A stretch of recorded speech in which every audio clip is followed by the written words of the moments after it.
नमस्कार दोस्तों। बीटीसी में एक अच्छा खासा डाउनफॉल चल रहा है। बीटीसी में क्या आप ये मान सकते हैं पूरा मार्केट ही फिलहाल रेड रेड हो रहा है। आखिर वजह क्या है? क्या गिरने की कोई स्पेशल वजह है या केवल एक करेक्शन मान के चले? ब्लम में आपके लिए अपडेट है क्योंकि इसका भी कहीं ना कहीं टीजी का टाइम बहुत जल्दी है, बहुत नज़दीक है। आपके लोग क्या क्या कंडीशंस आपको पूरी फुलफिल करनी है वो भी इस वीडियो में आपको कंफर्म करता हूँ। अच्छा लगे तो लाइक सब्सक्राइब जरूर कीजिएगा। पहले लेते हैं बीटीसी में आखिर करंट में क्या सिचुएशन है। करंट में सिचुएशन आपकी 1,04,000 के समथिंग बीटीसी अभी ट्रेड कर रहा है। 1,03,500 से लेके 1,04,000 के बीटी मिड में जो है बीटीसी भी चल रहा है। अब जैसे अगर हम यहाँ फोकस करते हैं तो यहाँ आप देखिए फिलहाल हम उसी रेंज में पहुंच गए, यानी कि 1,00,000 और 4,000 और 1,05,000 वाली रेंज पर। यहाँ पे हम कई बार पीछे भी आप देख रहे हैं इस दरमियान ट्रेवल किए हैं। अब ये बात आती है आखिर यहाँ पर लौट के क्यों आए। अच्छा खासा तो मार्केट पूरा बुलिश चल रहा है भाई, अच्छी खासी बाइंग हो रही है, लेकिन रिसेंटली में कुछ चेंज हुआ है। और वो कुछ चेंज ये हुआ है कि बड़ी बड़ी जो हस्तियां हैं उन्होंने बीटीसी से थोड़ा सा हाथ खींचा है। छोटे इंसानों ने नहीं, जो बड़े लोग हैं यानी कि ब्लैक रॉक जैसे, इन्होंने क्या करा है, थोड़ा सा बीटीसी को सेल करके कहीं ना कहीं अपनी फंडिंग को थोड़ा इथेरियम की तरफ को शिफ्ट किया है।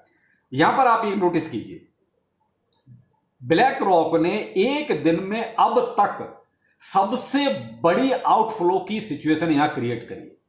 आप ये देखिए चार्ट में सब, यानी जो डाउनफॉल नीचे को आप देख रहे हैं, लास्ट में सबसे बड़ी जो कैंडल आप देख रहे हैं वो ब्लैक रॉक की है, जिन एक दिन में सबसे बड़ा, यानी कि जब से ईटीएफ के इसमें आया ये ब्लैक रॉक तब से लेके आज सबसे बड़ा ये, यानी कि सबसे ज्यादा इसने जो है यहां पर सेल मारा। क्यों सेल मारा?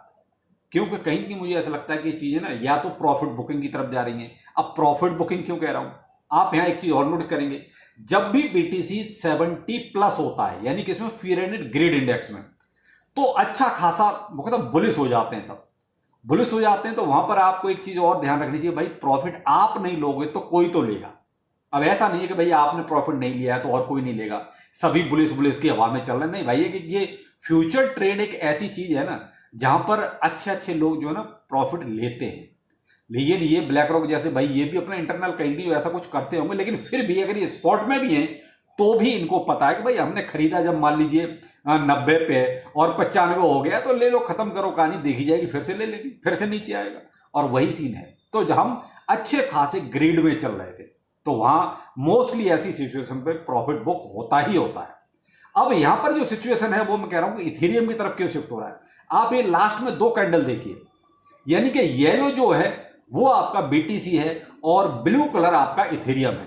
तो लास्ट की दो कैंडल में आप यहां नोटिस कीजिए कि बीटीसी को सेल किया जा रहा है, यानी कि आउटफ्लो चल रहा है बीटीसी का। और जो ब्लू कलर आप ऊपर देख रहे हैं यानी कि इथेरियम में आपकी जो है बाइंग बना रही है। तो यहां आप एक चीज नोटिस कर सकते हैं कि कहीं ना कहीं ये जो थोड़ा सा लग रहा है कि जैसे फंड कहते हैं ना हमारी सेकंड करेंसी की तरफ शिफ्ट हो रहा है। अब इससे एक चीज और पैदा होती है कि अगर इथेरियम में पैसा आएगा तो मे भी फिर आपका अल्ट सीजन भी फिर जल्दी आ सकता है, क्योंकि अब तक वेट इसी चीज का था भाई किसी तरीके से कैसे भी इथेरियम में तो पहले पैसा आए, इथेरियम में तो कुछ हो नहीं रहा।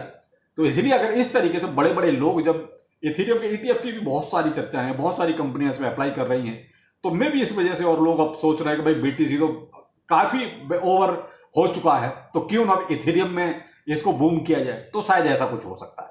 तो इसलिए यहां बस ये जो डाटा है मैं उसके आधार पे आपको थोड़ा सा कह सकता हूं कि मे भी कहीं ना कहीं थोड़ा सा मूव जो है इथेरियम की तरफ को बन रहा है। बाकी बीटीसी देखिए बुलिश है, बीटीसी का बुलिश इसलिए यहां ये चार्ट देख सकते हैं आप, यानी पहले क्वार्टर में सबसे ज्यादा यहां पर आप देखिए होल्डिंग की गई है बीटीसी की, यानी कि 90,000 से भी ज्यादा बीटीसी की होल्डिंग फर्स्ट क्वार्टर में है। तो आप ये पूरा चार्ट देख रहे हैं, यानी कि सबसे बड़ी जो येलो कलर जो कैंडल आप देख रहे हैं ये पहले क्वार्टर की है 2025 की। यहीं से आप अंदाजा लगा लीजिए कि बीटीसी में कितनी बुलिशनेस है। लेकिन कहीं ना कहीं हम इथेरियम में थोड़ा सा नेगेटिव चल रहे थे, भाई नेगेटिव कुछ हो नहीं जाता तो नेगेटिव तो इंसान हो ही जाता है। लेकिन अब थोड़ा सा लगता है कि मूव बन रहा है, क्यों? क्योंकि ये ईटीएफ वाले लोग ही जो है ना इथेरियम को भी बूम करेंगे। बाकी भाई उस वेल की भी आपको 40x वाले की थोड़ी अपडेट देते हैं। अप्रॉक्स आप ये मान लीजिए अगले ने $100 मिलियन इसी मार्केट में गवा दिया, यानी जो इसका प्रॉफिट था, प्रॉफिट को छोड़ के अपनी जेब से भी लगभग 13 से 14 मिलियन इसने अपनी जेब से भी और दे दिया। अब 100 मिलियन को आप भाई कैलकुलेटर पे जाके कैलकुलेट कर नहीं लेना कि कितना रुपया बनता है। यानी कि इस बंदे को कौन सा वाला ट्रेडर माना जाए। ये बात पहले भी मैंने पूछी, भाई इस टाइप के ट्रेडर्स को क्या बोला जाए, क्या ये केवल गैम्बलिंग करने आया था बंदा, और वो भी लॉस की भी एक सीमा होती है, $100 मिलियन का लॉस। तो भाई मैं तो आपसे पहले भी कहा था कि मैं तो इसको भाई ट्रेडर नहीं मानता, मैं तो इसको एक गैम्बलर मानता हूं जो गैम्बलिंग करने आया था, और बगैर सोचे समझे जो है इस बंदे ने 40x लीवरेज के साथ जो है लॉन्ग लॉन्ग लॉन्ग एक आध शॉर्ट भी, तो कहीं ना कहीं ये हर जगह से पत्ता इसका साफ हो गया। आज की डेट में इसका वॉलेट 0 शो है। तो आप उससे अंदाजा लगा सकते हैं कि भाई इस टाइप के ट्रेडर को फॉलो करना भी बड़ा टेढ़ा काम है। इसलिए मैं आपसे कई बार बोला हूं भाई आप फॉलो जरूर कीजिए, लेकिन अपनी कैलकुलेशन जरूर करना कि भाई लॉस आप वियर कर सकते हो नहीं कर सकते हो, पता चले इसके चक्कर में सारा मामला गड़बड़ हो जाए। तो देख लीजिए, हो इसका तो हो ही गया। $100 मिलियन बहुत होता है लॉस। खैर जो भी है, अपनी अपनी समझ है, शायद बंदे के पास है तब उसने इतना लॉस ले लिया, आम इंसान के बस का तो नहीं है। खैर छोड़िए उसको, उसके बारे में ज़्यादा क्या बात करनी। अब आते हैं हम ब्लम पर, कि ब्लम में एक जो अपडेट आया कि वैसे तो देखिए ये टेलीग्राम वाले जितने भी प्रोजेक्ट थे उन्होंने ना तो कुछ दिया कुछ खास, और ना ही इन पे कोई बहुत ज़्यादा भरोसा है, लेकिन ब्लम चूंकि कर रहे हैं हम सब लोग, और काफ़ी दिनों हो गए इसके करते हुए, और सबसे ज़्यादा बीच में उम्मीद भी इसी प्रोजेक्ट से बन गई लोगों की। लेकिन अब नहीं है कोई उम्मीद बहुत ज़्यादा कि ये कुछ देगा, क्योंकि जो इसके क्रियाकलाप रहे, अभी इसका को फाउंडर था वो भी जो अरेस्ट हुआ, तो उससे कहीं ना कहीं ये मामला गड़बड़ ही हो गया। इसके साथ भी एक नेगेटिव चीज़ इसके साथ जुड़ गई।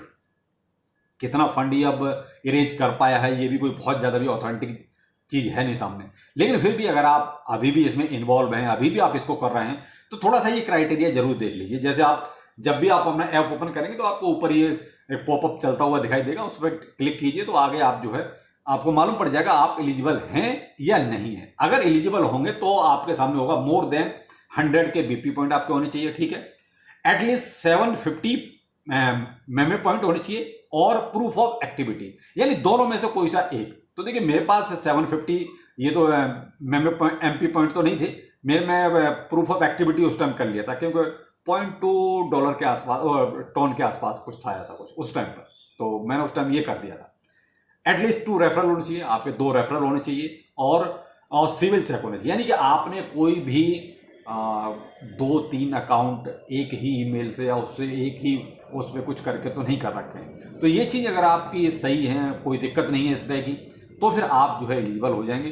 अब आपके पास पॉइंट जो भी हो तो, और इसका स्नैपशॉट का भी आ गया है। इन्होंने स्नैपशॉट के लिए बोला है कि भाई जो है नेक्स्ट फ्राइडे यानी कि 7 जून के आसपास जो है ये आपका ऑलरेडी एक स्नैपशॉट होने वाला है, और देखते हैं भाई ये क्या देते हैं। बाकी अभी इन्होंने वो क्राइटेरिया नहीं बताया कि भाई कितने के बदले में कितना दिया जाएगा, यानी आपके जितना आपने अभी तक पॉइंट अर्जित किया है वो पूरा दे देंगे, या 100 पे एक होगा, या 1000 पे होगा, या लाख पे एक होगा, अभी नहीं कह सकता। अभी इन्होंने वो सारे पत्ते नहीं खोले, लेकिन फिलहाल इन्होंने ये चीज़ बोल दी कि भाई अब इसको जो है हम बाइंड अप कर रहे हैं, यानी कि टीजी की तरफ इसको लेके जा रहे हैं। और लिस्टिंग का आपने देखा था बीच में इन्होंने एक अपडेट दिया भी था कि भाई लिस्टिंग ये किसी सीएक्स पे नहीं ले जाएंगे, यानी सेंट्रलाइज एक्सचेंज पे शायद नहीं ले जा रही, ये अपने ही जो ये अपना ट्रेडिंग करा रहे हैं, इनका जो अपना खुद का ऐप है इसी में इनबिल्ट है, तो उस पर मे भी ये उसी पे लॉन्च करेंगे।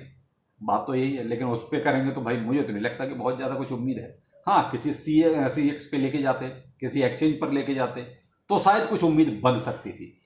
खैर जो भी है, बहुत ज़्यादा उम्मीद तो वैसे भी नहीं है, और मैं ये आपसे कहूँगा भी नहीं कि भाई अब इस टाइप का प्रोजेक्ट से कोई बहुत ज़्यादा उम्मीद लगा के बैठो। अब तो ये है जो दे दे बहुत अच्छा, नहीं दे तो मारो लात, कोई मतलब नहीं है ज़्यादा इसमें।